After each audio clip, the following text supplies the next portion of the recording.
This information that he had, which allowed for a car to run out of the ambient energy, was in documents confiscated by the FBI.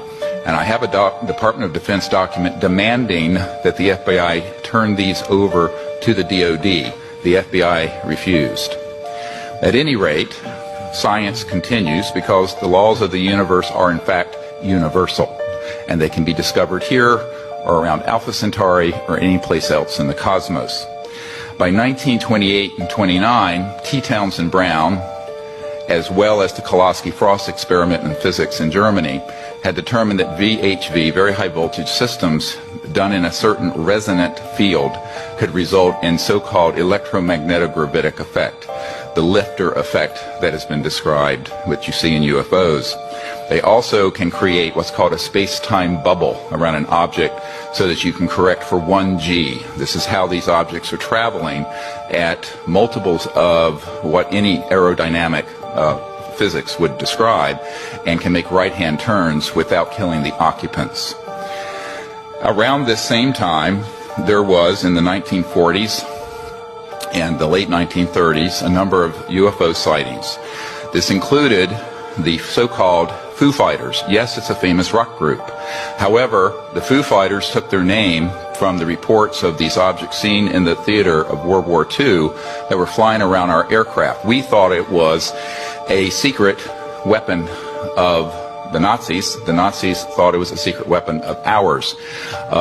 There was Jimmy Doolittle, the famous general. His nephew is a dear friend of mine, and he has testified that General Doolittle was sent by FDR over to the European theater in World War II, investigated the Foo Fighters, and came back and told Roosevelt, and I quote, "They are interplanetary vehicles." So by then, there began a classified program, and which was augmented further by events, as mentioned, in 1941, and then, of course, the famous Roswell event. Those events led to, as Philip Corso describes, a reverse engineering program. As you all know from the famous Wilbur Smith document of 1951 from Canada, it talks about that flying saucers exist, but there's a high-level team headed up by Dr. Vannevar Bush that is studying the, quote, modus operandi of these vehicles. These were the most brilliant scientists, Edward Teller, Oppenheimer, and others, Hermann Oberth, amongst others, who were in this team studying how extraterrestrial vehicles move. In October of 1954, a key date I want the committee to remember, we have actionable intelligence from someone who has worked in the National Security Agency and has been in the vault. All of this went deep black because they figured out, at that point, gravity control. So since 1954, October of that year, we have not needed rockets, jets, internal combustion engines, and surface roadways between cities. I say this with authority that this is the case. Eventually, these breakthroughs in human discovery were complemented by the study of the extraterrestrial material that were retrieved from these events. And contrary to most people's thoughts, the Roswell event was actually a downing of an extraterrestrial vehicle by an electromagnetic system that was hidden in a radar dome that was switched on. And this is in an FBI document that I can provide for the committee and is on the flash drive given to the Congress. The result ultimately was that there were transdimensional physics that began to be studied that deal with the nexus between electromagnetism, energy generation, anti-gravity, and consciousness. And we have discovered that there is a nexus and that, in fact, there are electromagnetic systems that have been developed that can interface directly with what we call coherent thought, the same way that you can interface with a system with lasers, which is coherent light, where you sync up all the wavelengths. Ultimately, these breakthroughs were paralleled with amazing developments in the biological sciences and the experimentation with cloning. And this began many years earlier than was reported from Dolly the sheep in Scotland. This goes a little beyond, I think, what this committee wants to look into. However, you need to understand that The technologies that we have, and we were discussing, are not theoretical. We have actionable intelligence that any committee in Congress or executive action can find regarding current operations. And I just want to go through a list of them very quickly, of these facilities and corporations for which we have witnesses who can be subpoenaed by the committees of the Congress.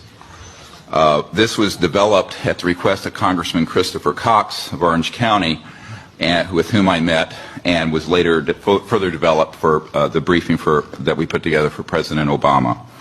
These facilities are the Edwards Air Force Base and subsections where on at the dry lake bed where the Lockheed Skunk Works operations, Haystack Butte, China Lakes, George Air Force Base, and the closed Norton Air Force Base, where an anti-gravity device, so-called alien reproduction vehicle, for which we have the schematics, was seen by Frank Carlucci and others on our witness team. Tabletop Mountain and Blackjack Control. The aerospace facilities there are the Northrop Anthill Facility, Tejon Ranch, the McDonnell Douglas Llano Plant, Lockheed Martin Hellendale Plant, and the Phillips Lab. At the Nellis Air Force Facility, so-called Area 51, no one calls it that. There's S4 and S12, Pahut Mesa, Groom Lake, and a number of sub-facilities. The most important facility is in Utah, near Provo, the Dugway Proving Grounds, all of which is underground, and the airspace above it is classified. There are no roads into this facility. The New Mexico facilities include Los Alamos National Labs with underground connectors to the so-called Dulce area where the biological work is being done, and Kirtland Air Force Base. And the complex there includes Sandia National Laboratories, Phillips Labs, Manzano Mountain Weapons Storage Facility, Coyote Canyon, and the White Sands Complex. In Arizona, near Fort Huachuca, which is Army Intelligence Headquarters, there is a UGB underground base where one of our witnesses, who will testify, worked on 9 separate extraterrestrial vehicles that had been down through advanced electromagnetic pulse weapons, and there are several different species of extraterrestrial biologicals stored at that facility. The other facilities, and this goes on, include a special compartmented area of Cheyenne Mountain, where we have witnesses in our team who can be subpoenaed, where we have tracked extraterrestrial vehicles in our solar system that were measuring 26 miles in diameter.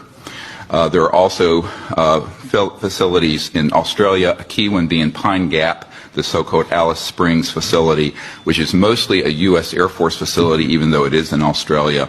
I recently talked to the Deputy Prime Minister of Australia about this. Also, the Redstone Arsenal and the Marshall Space Flight Center. We have a scientist at the Redstone Arsenal who works under contract for IT&T, who have developed these transdimensional systems. He was under contract with my project to bring these energy devices out, and he was then threatened by a former CIA director and what I call the goon squad that went down there 3 years ago in March. This is just part of the information we have, and this information is on the flash drive given, then that you're all welcome to review. Thank you.